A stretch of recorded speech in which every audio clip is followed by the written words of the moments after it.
नमस्कार दोस्तों, पुराण मंथन चैनल में आपका स्वागत है। श्री कृष्ण कहते हैं, किसी के साथ चलने से ना तो कोई खुशी मिलती है और ना ही लक्ष्य।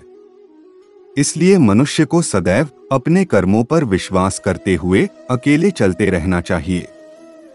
कर्म यानी हमारे द्वारा किया गया कार्य। अब हमने जो किया है उस पर तो विश्वास करना ही है।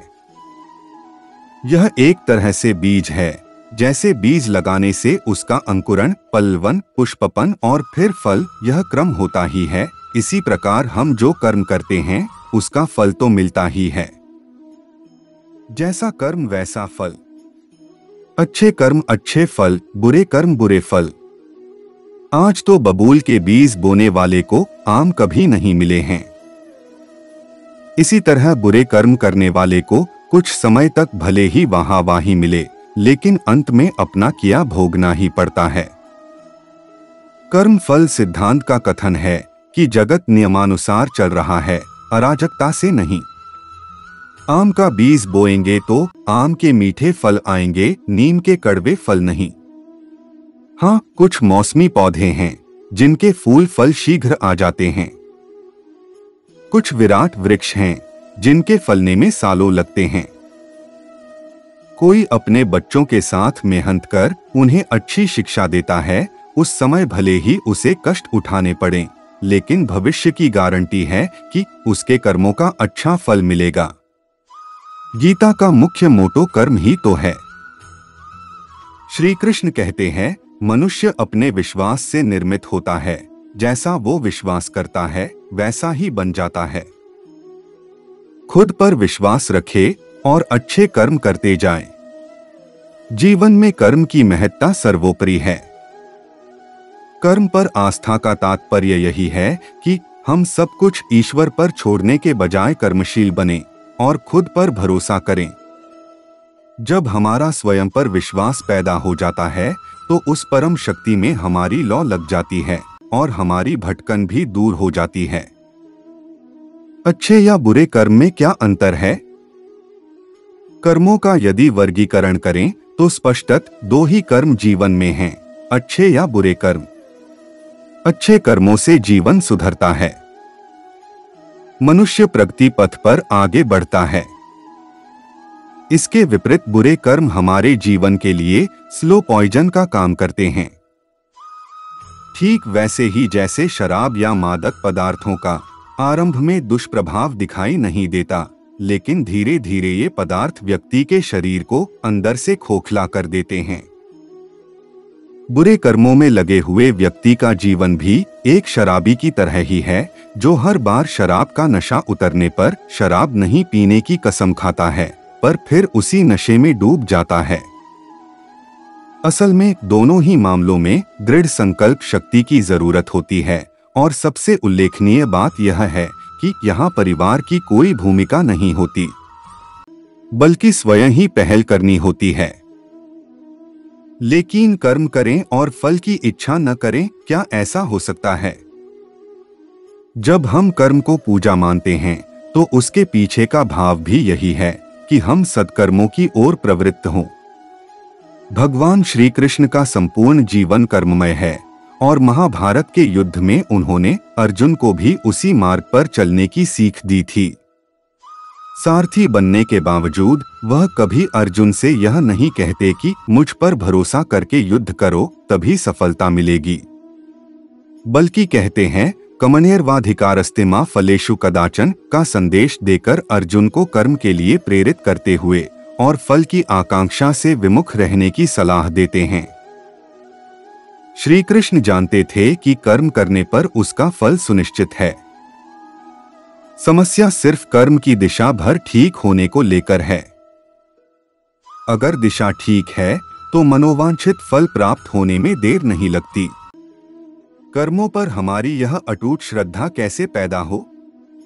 इसके लिए सर्वप्रथम हमें आत्मचिंतन की ओर उन्मुख होना पड़ेगा। अर्थात पहले अपनी क्षमता का आकलन करना होगा और स्वयं से प्रश्न करना होगा कि मेरा मार्ग क्या है। इसे श्रीमद् भगवद गीता में स्वधर्म की संज्ञा दी गई है। यह एक मनोवैज्ञानिक सत्य है कि मानव में कुछ प्रवृत्तियां तो जन्मजात होती हैं, लेकिन कुछ उसे अभ्यास द्वारा अपने जीवन में सृजित करनी पड़ती हैं।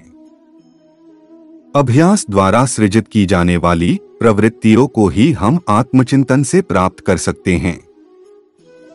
कई बार हम दूसरे लोगों के जीवन को अपना आदर्श मानने की भूल कर बैठते हैं, जिसके कारण निराशा मिलना स्वाभाविक है।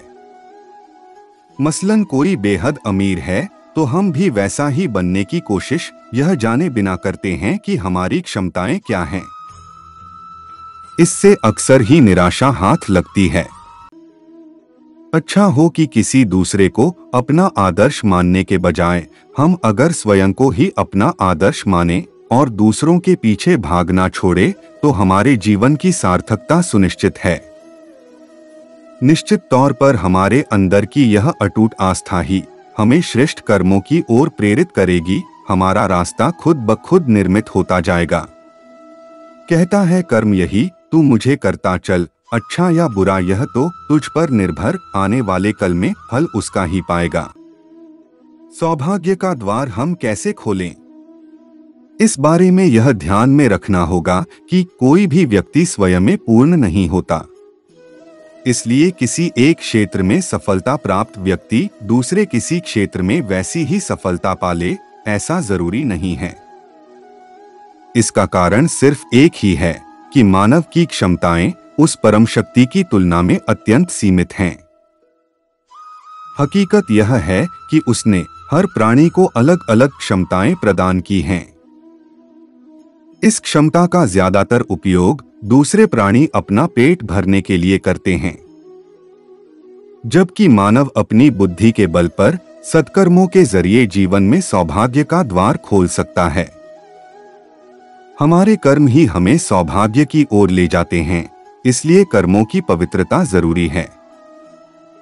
बन जाता है आज सुखद, कल भी सुंदर हो जाता है।